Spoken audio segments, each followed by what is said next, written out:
भारत में जाति कोई पहचान नहीं थी, ये एक साजिश थी।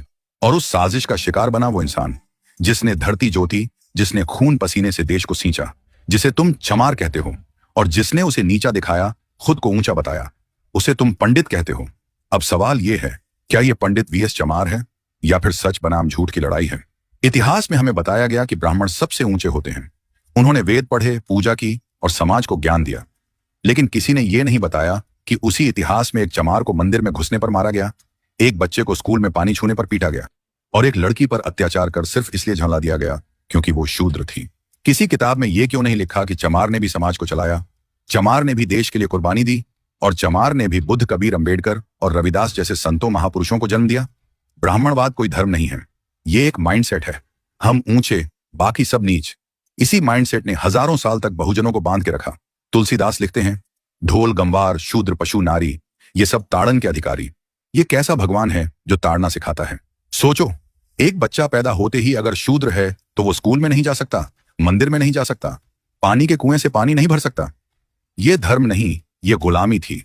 और ये गुलामी दी गई थी पंडितों द्वारा, क्योंकि उन्हें डर था अगर चमार पड़ गया तो उनके झूठ का पर्दाफाश हो जाएगा। जिस चमार को गाली दी गई, जिसे समाज से काट दिया गया, वो चमार जब जागा तो उसने संविधान लिखा। हाँ, मैं बात कर रहा हूं बाबा साहेब अंबेडकर की। वो भी चमार थे, और उन्होंने उन पंडितों के तख्त को हिला दिया जिन्होंने हजारों साल से राज किया था। बाबा साहेब ने एक कलम से वो काम किया जो तलवारें भी नहीं कर पाई, सिस्टम हिला दिया। और तब से लेकर आज तक हर ब्राह्मणवादी डरता है एक पढ़े लिखे चमार से, क्योंकि अब वो किताबें पढ़ रहा है, अब वो जुलूस में नहीं, संसद में दिखता है, अब वो पूजा नहीं, नेतृत्व करता है। पंडित आज भी डरता है। जब एक चमार आईएएस बनता है, जब एक चमार यूट्यूबर बनकर उसकी पोल खोलता है, जब एक चमार कोर्ट में जज बनकर न्याय करता है, उसके लिए यह असहनीय है कि जिसे वो अछूत कहता था वो अब उसका बॉस है। और इसीलिए वो हर जगह उसे रोकता है, कभी धर्म के नाम पर, कभी जाति के नाम पर, कभी संस्कृति के नाम पर। लेकिन अब ये नहीं रुकेगा, क्योंकि चमार अब खुद को चमार कहकर गर्व करता है, क्योंकि अब उसे पता है कि उसका इतिहास खून से लिखा गया है और उसका भविष्य इनकलाब से लिखा जाएगा। अब समय है जब बहुजन बोलेगा। अब चुप्पी नहीं, चिंगारी होगी। अब वो इतिहास नहीं पढ़ेगा, अब वो इतिहास लिखेगा। हर चमार, हर दलित, हर बहुजन अब पूछेगा कि जब हमने इस देश को बनाया तो हमें हाशिए पर क्यों रखा गया? अब सवाल होगा कि जाति का यह ढांचा किसने खड़ा किया?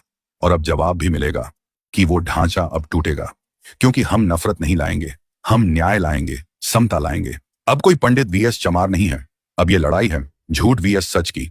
और अब वो समय आ गया है जब हम इतिहास की गलतियों को माफ नहीं, समझकर सुधारेंगे। अब बहुजन, ब्राह्मण, दलित, ओबीसी, सवर्ण सब मिलकर एक भारत बनाएंगे जहां जाति नहीं, काबिलियत देखी जाएगी,